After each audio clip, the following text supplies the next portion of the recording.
السلام علیکم ورحمۃ اللہ وبرکاتہ۔ الحمد للہ رب العالمین والصلاة والسلام علی اشرف الانبیاء والمرسلین، اما بعد۔ اعوذ باللہ من الشیطان الرجیم، بسم اللہ الرحمن الرحیم۔ يا أيها الذين آمنوا كتب عليكم الصيام كما كتب على الذين من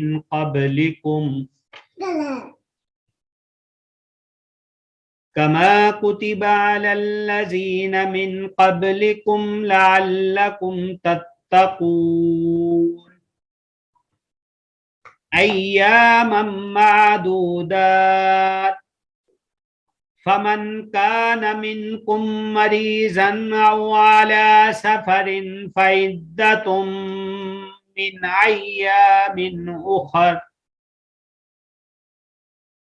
وعلى الذين يطيقونه فدية طعام مسكين، فمن تطوع خيرا فهو خير له، وأن تصوموا خير لكم إن كنتم تعلمون۔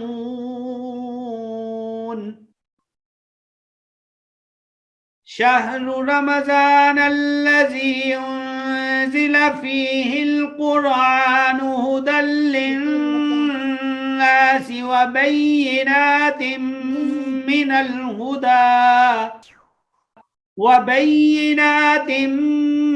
من الهدى والفرقان، فمن شهد منكم الشهر فليصم، ومن كان مريضا أو على سفر فعدة من أيام أخر، يريد الله بكم اليسر ولا يريد بكم العسر، ولتكملوا العدة ولتكبروا الله على ما هداكم، ولتكملوا العدة ولتكبروا الله على ما هداكم ولعلكم تشكرون۔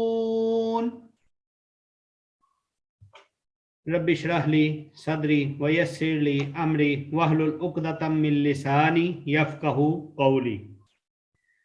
رب زدني علما رب زدني علما رب زدني علما رب زدني فهما۔ اللهم إنا نسألك علما نافعا ورزقا طيبا وعملا متقبلا۔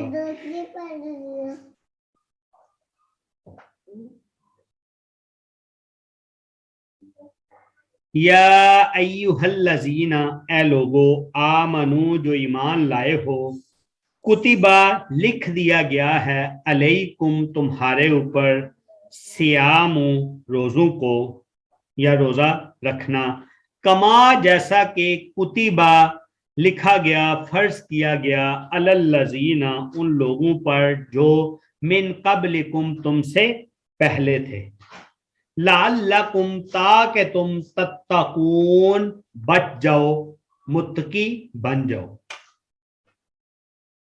ایام معدودات، چند دن گنتی کے، فمن، پس جو کوئی، کانا ہو، منکم، تم میں سے، مریضن، بیمار، او یا علی سفرن، مسافر یا سفر پر، فعدتن، پس پوری کرے، من ایامن، گنتی کو پورا کرے، دنوں سے، اخر، بعد والے، دوسرے۔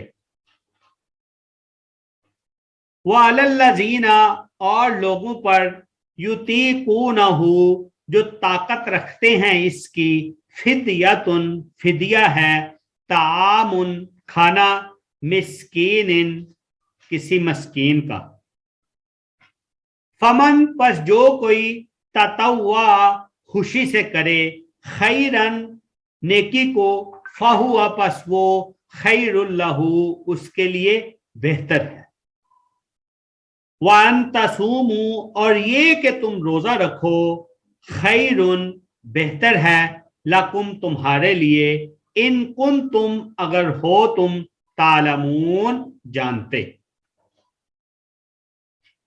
شہر مہینہ رمضان الذی رمضان کا وہ ہے، انزلہ کہ اتاری گئی، فیہ اس میں، قرآن کو اتارا گیا، اس میں قرآن کو، ہدن ہدایت ہے، للناسی لوگوں کے لیے، وبینات اور واضح دلائل، من الہدا ہدایت کے یا ہدایت سے، والفرقان اور حق و باطل میں فرق کرنے والی۔ فمن پس جو کوئی، شاہدہ موجود ہو، حاضر ہو، منکم الشہرا تم میں سے اس مہینہ میں، فلیصمہ پس چاہیے ہے کہ اس کے روزے رکھے، ومن کانا اور جو کوئی ہو، مریضاً بیمار، او یا علی سفرن سفر پر، فعدتن پس پوری کرے گنتی، من ایام دنوں سے، اخر دوسرے۔ یرید اللہ چاہتا ہے اللہ، بکم الیسر تمہارے لیے آسانی کو، تمہارے ساتھ آسانی، ولا یرید اور نہیں چاہتا، بکم العسر تمہارے ساتھ تنگی،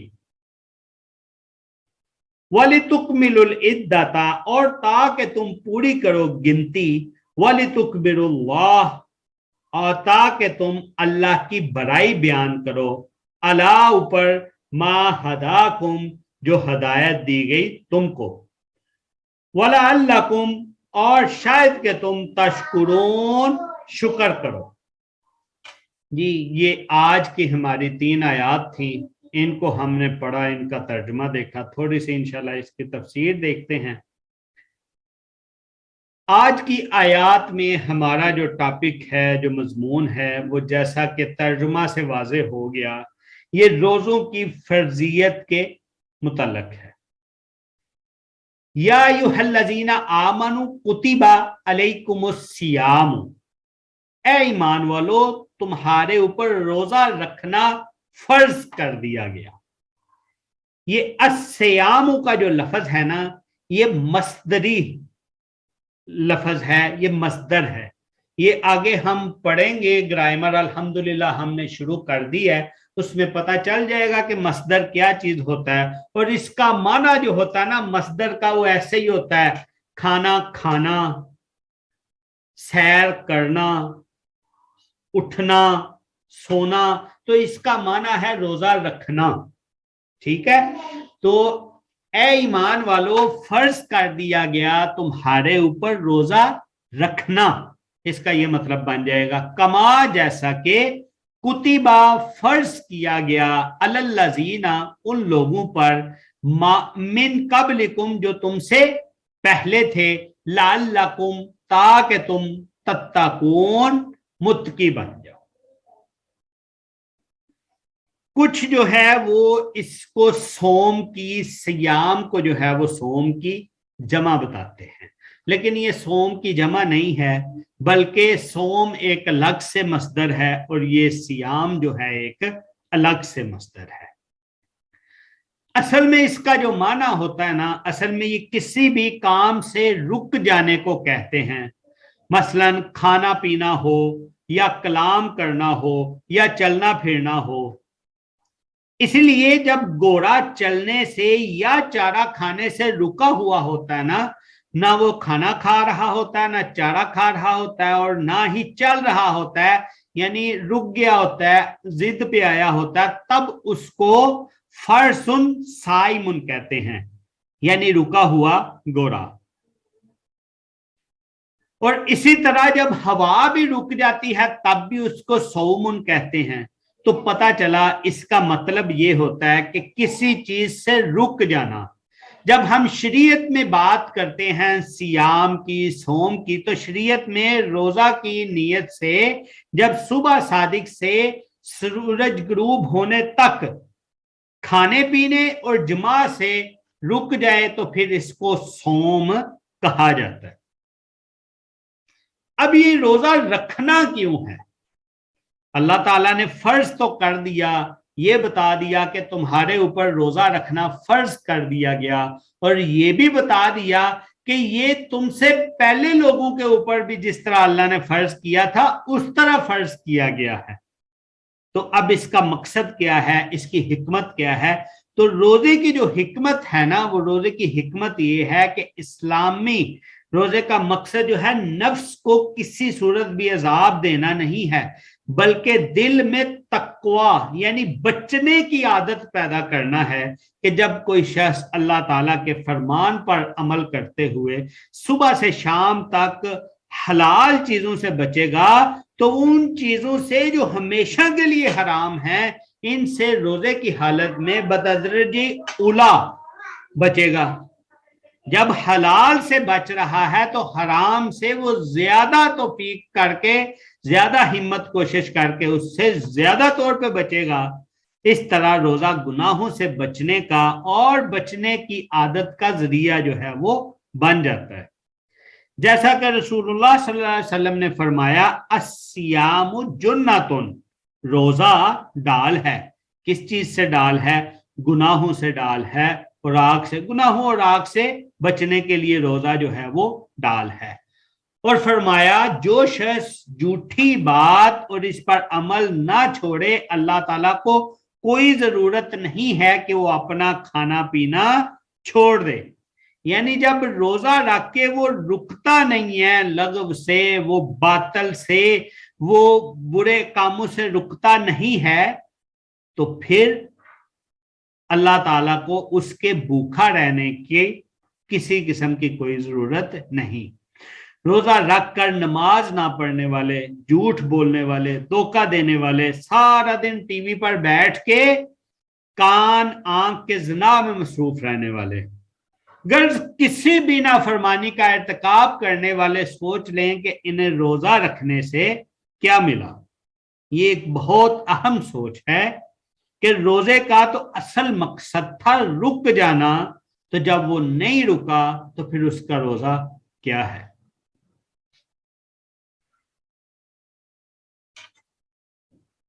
اب یہ جن لوگوں پر پہلے بھی روزے فرض ہوئے ان میں یہ ہے کہ یہود و نصارہ ہیں یا اور بھی امتیں ہیں، مسلمانوں کے لیے روزے کی جو فرضیت تھی نا وہ 2 ہجری میں نازل ہوئی، اور پھر جو آج ہم روزہ رکھتے ہیں وہ تب سے اسی شکل میں ہم رکھ رہے ہیں۔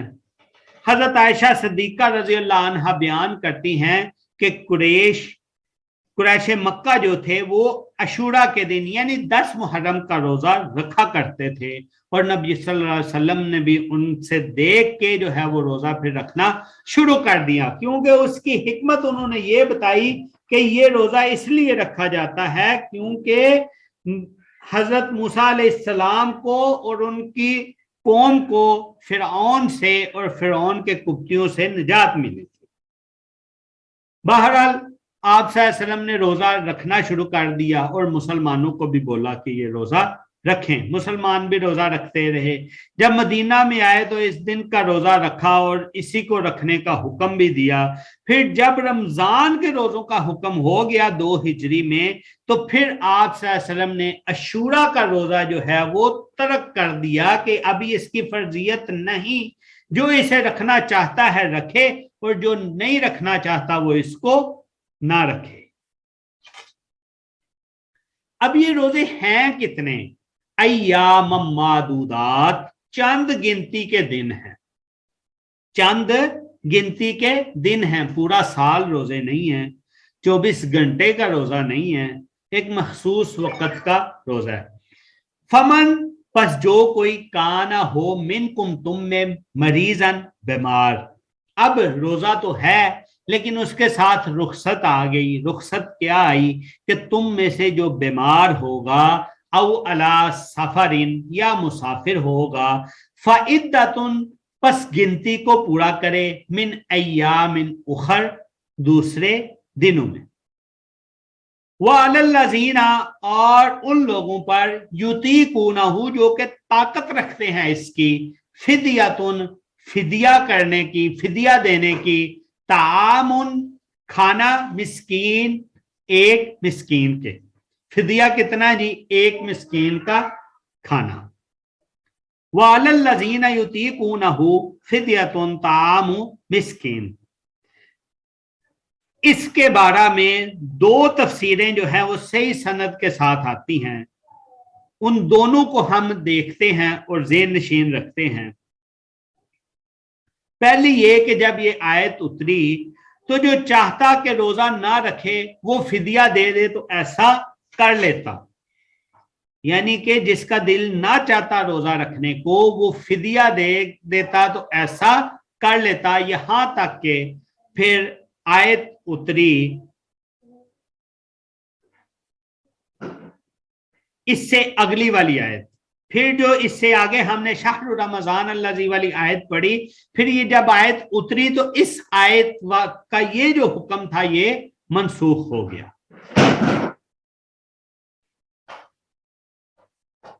حضرت ابن عمر رضی اللہ عنہما نے بھی یہی فرمایا یعنی چونکہ شروع میں لوگوں کو روزے کی عادت نہ تھی اس لیے انہیں یہ رعایت دی گئی تھی کہ جو چاہے روزہ رکھ لے اور جو چاہے نہ رکھے اور فدیہ دے دے بعد میں پھر جب اس سے بعد والی یعنی دوسری آیت آئی تو پھر یہ رعایت جو ہے وہ منسوخ ہو گئی تھی اور زیادہ علماء کا جو ہے وہ یہی تفسیر ہے دوسری تفسیر جو ہے وہ اس طرح ہے کہ صحیح بخاری میں عبداللہ بن عباس رضی اللہ عنہما بیان کرتے ہیں کہ انہوں نے یطیقونہ کی جگہ یطوقونہ پڑھا جس کا معنی ہے کہ یعنی اس سے تکلیف اٹھاتے یعنی تکلیف اٹھاتے ایسا معلوم ہوتا ہے کہ ابن عباس رضی اللہ عنہ کو یہ مطلب لینے کا ان کا یہ تھا کہ یہ منسوخ نہیں بلکہ اس سے مراد وہ برا مرد اور وہ بری عورت ہیں جو روزہ نہیں رکھ سکتے اور وہ ہر دن یعنی ہر روزے کے بدلے میں ایک مسکین کو کھانا کھلا دیں یہ ان کی طرف سے فدیہ ہو جائے گا بخاری شریف میں اسی طرح روایت ہے کہ حضرت انس رضی اللہ عنہ نے بوڑھے ہونے کے بعد 1 یا 2 سال ہر دن ایک مسکین کو گوشت کے ساتھ روٹی کھلا دی اور روزہ نہ رکھا یعنی پھر ہمیں اس سے یہ پتا چلا کہ یہ منسوخی جو ہے وہ پھر مکمل منسوخی نہیں ہے اس آیت کی بلکہ اس میں یہ ہے کہ جو روزہ رکھنے کی پھر طاقت نہ رکھتا ہو یعنی اس میں اتنی طاقت نہیں کہ اب وہ روزہ رکھ سکے تو پھر اس کو چاہیے کہ وہ کیا کرے ایک مسکین کا کھانا جو ہے وہ ایک روزے کے حساب سے ایک دن کے حساب سے وہ فدیہ کرے فمن پس جو کوئی تطوع خوشی سے کرے خیرن نیکی کو فہو پس وہ خیر اللہ اس کے لیے بہتر ہے یعنی ایک سے زیادہ مسکینوں کو اگر کھلا دے کھانا فدیہ جو ہے وہ ویسے تو ایک مسکین کا ہے لیکن اگر وہ ایک سے زیادہ مسکین کو نیکی کی غرض سے کھلا دے تو یہ اس سے بہتر ہے اس کے لیے بہتر ہے وَأَن تَصُومُوا اور یہ کہ اور اگر تم روزہ رکھو خیرن بہتر ہے لکم تمہارے لیے ان کن تم اگر ہو تم تعلمون اس چیز کا علم رکھتے ہوئے کس چیز کا علم رکھتے ہوئے اس چیز کا علم کہ روزے کا ثواب کتنا ہے روزے کا ثواب کتنا ملے گا اس چیز کا علم ہو اگر تمہیں تو پھر روزہ رکھنے کو تم بہتر جانو کیونکہ حدیث میں آیا ہے کہ اللہ تعالیٰ نے فرمایا کہ روزہ بندہ میرے لیے رکھتا ہے اور اس کا اجر بھی میں خود ہی دوں گا یعنی اس کی کوئی کیلکولیشن نہیں بتائی وہ اللہ تعالیٰ خود ہی جو ہے اس کا اجر دیں گے، کیونکہ یہ ایسی عبادت ہے جس عبادت کا رازدان صرف اللہ تعالیٰ ہے، کیونکہ آپ لوگ لوگوں سے جدا بھی ہوتے ہیں اور ہجوم میں بھی ہوتے ہیں، اور واحد ہستی اللہ تعالیٰ کی ہی جانتی ہے کہ یہ بندہ روزے دار ہے یا روزے کے ساتھ نہیں ہے۔ تو ٹائم ہمارا چونکہ زیادہ ہو گیا تو اگلی آیت کو انشاءاللہ ہم آگے رکھ لیتے ہیں، اور ہم اب اپنا گرامر والا سبق جو ہے اس کو گرامر والے سبق کو دیکھتے ہیں انشاءاللہ۔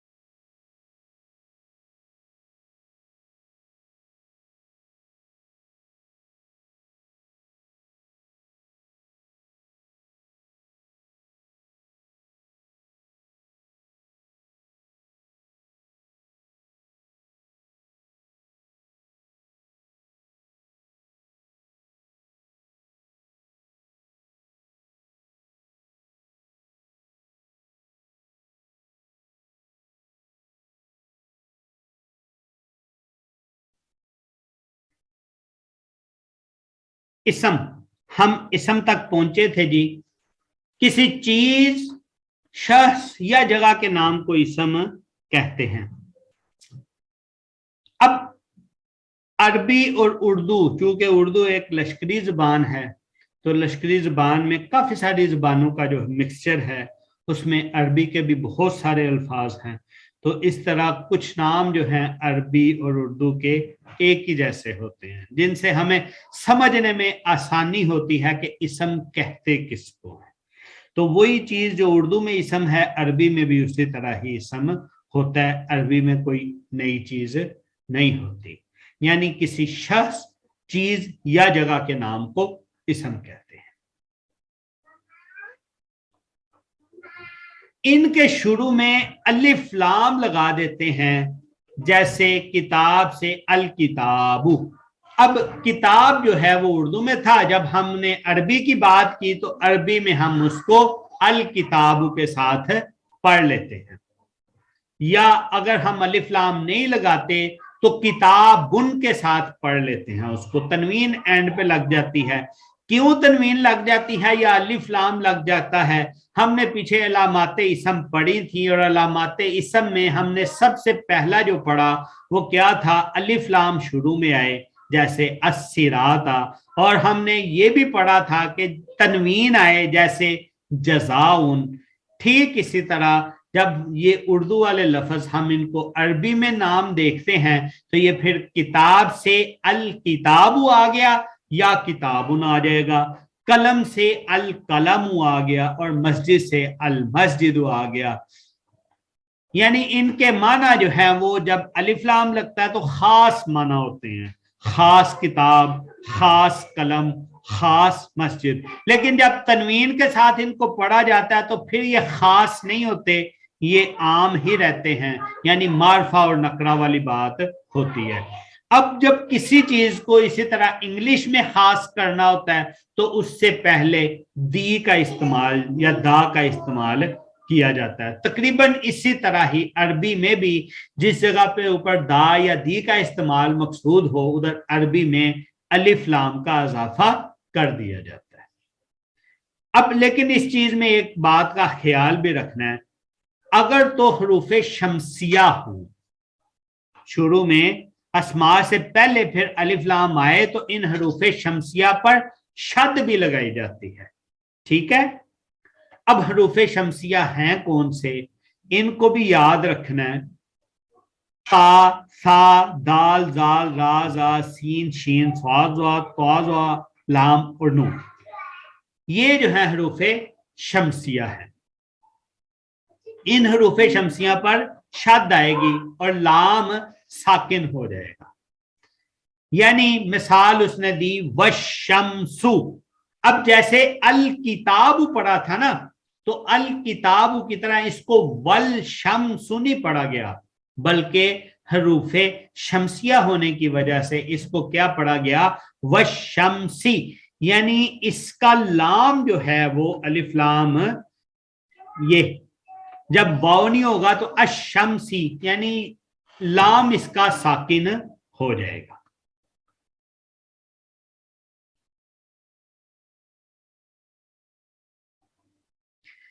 حروف شمسیہ کے علاوہ جس حرف پر بھی الف لام آئے وہاں لام پڑھا جائے گا۔ یہ ایک بات ہم نے ذہن نشین کی۔ ایک تو ہم نے اسم کی تعریف دیکھی، اسم کی تعریف کے ساتھ ہم نے کیا کیا؟ ہم نے یہ دیکھا کہ جو اردو میں عام سے نام ہوتے ہیں وہی نام، چونکہ اردو لشکری زبان ہے، عربی سے بھی لیے گئے ہیں، تو عربی میں جب وہ واپس جائیں گے تو یا ان کو ہم تنوین کے ساتھ پڑھتے ہیں یا الف لام لگاتے ہیں۔ اگر تو ہم نکرہ حالت میں پڑھتے ہیں تو تنوین کے ساتھ پڑھتے ہیں، اور اگر معرفہ حالت میں خاص کر کے پڑھتے ہیں تو شروع میں الف لام لگاتے ہیں۔ لیکن شروع میں الف لام لگانے کے لیے ایک بات کا ہم نے خیال رکھنا ہے کہ اگر حروف شمسیہ والا لفظ ہے، حروف شمسیہ والا اسم ہے، تو پھر کیا ہوگا کہ الف لام میں لام ساکن ہو جائے گا اور پہلے حرف کے اوپر جو ہے وہ شد آ جائے گی، ٹھیک ہے۔ لیکن اس کے علاوہ جو حروف شمسیہ نہیں ہیں، باقی حروف ہیں، ان کے اوپر جب الف لام لگائیں گے تو پھر الف لام پڑھا بھی جائے گا، جیسے والقمری، والقمری اذا تلاہا مثال کے اوپر ہے، اور چاند کی قسم جب وہ اس کے پیچھے آئے۔ دوسری بات، ان کے آخر میں تنوین لگائی جاتی ہے، جیسے کتابن، اجرن، کزرعن، مسجدن، خلیلن۔ یہ بات میں پہلے بھی بول چکا ہوں، اب اس میں ہم نے دیکھ بھی لی۔ نوٹ، اسم نکرہ کے آخر میں عموماً تنوین آتی ہے، یہ بھی میں بتا چکا ہوں کہ جس کے آخر میں تنوین آتی ہے وہ نکرہ ہے، اور اسم نکرہ کے شروع میں الف لام لگا دیا جائے تو وہ معرفہ ہو جاتا ہے۔ اس صورت میں پھر اس کے آخر میں تنوین نہیں آتی، یہ بھی بات آپ کو بتا چکا ہوں۔ پھر دوبارہ سے چلیں، ادھر نوٹ میں رپیٹ بھی ہو گئی۔ کیا رپیٹ ہوئی نوٹ میں؟ بات یہ کہ اسم نکرہ کے آخر میں عموماً تنوین آتی ہے۔ تنوین کا مطلب یا دو زیریں آئیں گی، دو زبریں آئیں گی، یا دو پیشیں آئیں گی۔ لیکن جب اسم معرفہ ہوگا وہ اسم، تو معرفہ ہوگا تو پھر شروع میں الف لام آئے گا، لیکن جب الف لام آئے گا تو پھر تنوین نہیں باقی رہے گی، تنوین ختم ہو جائے گی۔ جیسے کتابن، ایک کتاب سے الکتاب، خاص کتاب یا مخصوص کتاب ہو گئی۔ اور مضاف پر بھی تنوین نہیں آتی، جیسے صراط اللہ، یہ اس کو ہم بعد میں دیکھ لیں گے کیونکہ یہ پھر گڑمڑ ہو جائے گا مضاف والا۔ ابھی ہم اتنا ہی پڑھتے ہیں تاکہ ہمیں یاد بھی ہو اور ہمارا مقصد بھی جو ہے وہ پورا ہو۔ تو ایک دفعہ پھر ہم دیکھ لیتے ہیں کہ اسم کا ہم نے کیا پڑھا۔ سب سے پہلے ہم نے یہ پڑھا کہ اسم کی، بلکہ اس سے بھی پیچھے جاتے ہیں تاکہ ذہن میں نقشہ بھی تیار ہوتا جائے اور نقشے کے ساتھ ساتھ ہمیں پتہ بھی چلتا جائے کہ ہم پڑھ کیا رہے ہیں اور اس کو ہم یاد بھی رکھ سکیں۔ تو یہ نقشہ ہمارے سامنے آ گیا، اس سے ہم دیکھتے ہیں جی منہ سے کوئی بھی چیز نکلتی ہے، کوئی آواز نکلتی ہے، اس کو لفظ کہا جاتا ہے۔ وہ آواز کا چاہے کوئی معنی ہو چاہے کوئی نہ معنی ہو، جب معنی ہی نہیں ہے تو اس کو چھوڑ دیتے ہیں، اس کی بحث ہی نہیں کرتے۔ جب معنی ہے آواز کا تو پھر اس کی بحث کرتے ہیں۔ جب پھر معنی ہے تو پھر وہ معنی کیا ہوگا، یا تو ایک لفظ ہوگا، مفرد ہوگا، یا مرکب ہوگا، زیادہ لفظ ہوں گے، ٹھیک ہے۔ تو اب ہم نے شروع جو کیا، شروع ہم نے مفرد سے کیا۔ جب ہم نے مفرد کی بات کی تو اب وہ جو لفظ نکلا تھا، جو آواز آئی تھی، جس کا معنی تھا، جو مفرد تھا، اس کا دوسرا نام کلمہ بھی ہے۔ تو پھر اس کی آگے جو ہے وہ کتنی قسمیں ہیں؟ 3 قسمیں ہیں۔ سب سے پہلی قسم اسم ہے، پھر فعل ہے، پھر حرف ہے۔ اب ہم نے ڈیٹیل بحث جو شروع کی، وہ ہم نے بحث شروع کی ہے اسم کی۔ تو اسم کی بحث میں آج ہم نے سب سے پہلے جو ہے اس بات میں اس کی تعریف دیکھی اور تعریف کو ہم ایک دفعہ دہرا لیتے ہیں، اس کے بعد پھر ہم اپنی کلاس کا انشاءاللہ اختتام کرتے ہیں۔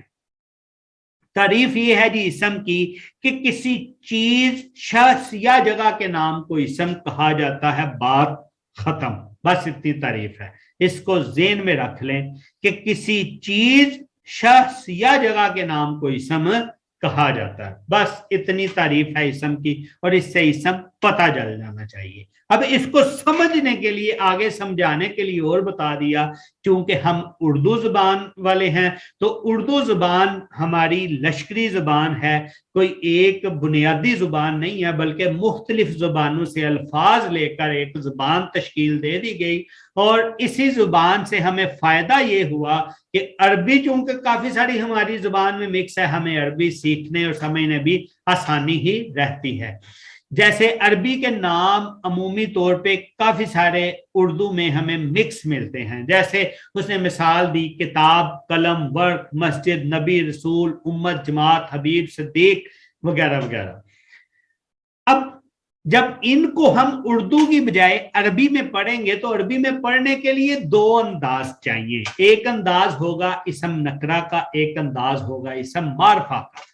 تو جب اسم معرفہ اور اسم نکرہ، یہ بھی تھوڑا سا میں بتا دیتا ہوں، آگے پڑھیں گے بھی پہچان کے لیے۔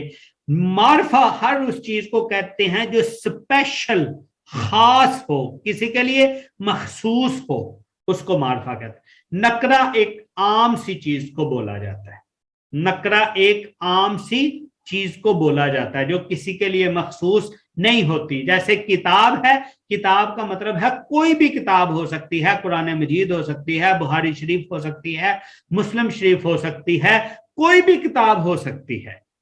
لیکن جب الکتاب کہہ دیں گے اس کو، اس کے شروع میں الف لام لگا دیں گے تو اس کا مطلب ہے اب وہ خاص کسی کتاب کی طرف اشارہ ہے۔ اب چونکہ ہم جب اس کا جملہ بنائیں گے ہمیں پھر پتہ چل جائے گا کہ وہ کس کتاب کی طرف اشارہ ہے، لیکن صرف الف لام کا استعمال کرتے ہوئے ہمیں یہ پتہ چل جائے گا کہ یہ خاص کتاب ہے۔ لیکن اس خاص بنانے کے لیے الف لام کے استعمال میں بھی ہمیں ایک چیز کا خیال رکھنا ہے کہ حروف شمسیہ، حروف قمریہ کا خیال رکھنا ہے۔ حروف شمسیہ اگر ہوں تو حروف شمسیہ میں الف لام لگے گا، لیکن لام ساکن رہے گا، پڑھا نہیں جائے گا۔ پہلے حرف کے اوپر، حروف شمسیہ کے پہلے حرف کے اوپر شد آئے گی اور وہ 2 دفعہ پڑھی جائے گی۔ جیسے مثال اس نے دی وشمسی۔ اس کے بعد ہم نے بات کی حروف قمریہ میں، تو جب حروف قمریہ میں الف لام لگایا جائے گا تو پھر الف لام کا الف بھی پڑھا جائے گا اور لام بھی پڑھا جائے گا۔ دوسرا اسم نکرہ، اسم نکرہ میں کیا ہوگا کہ تنوین آئے گی، الف لام نہیں آئے گی۔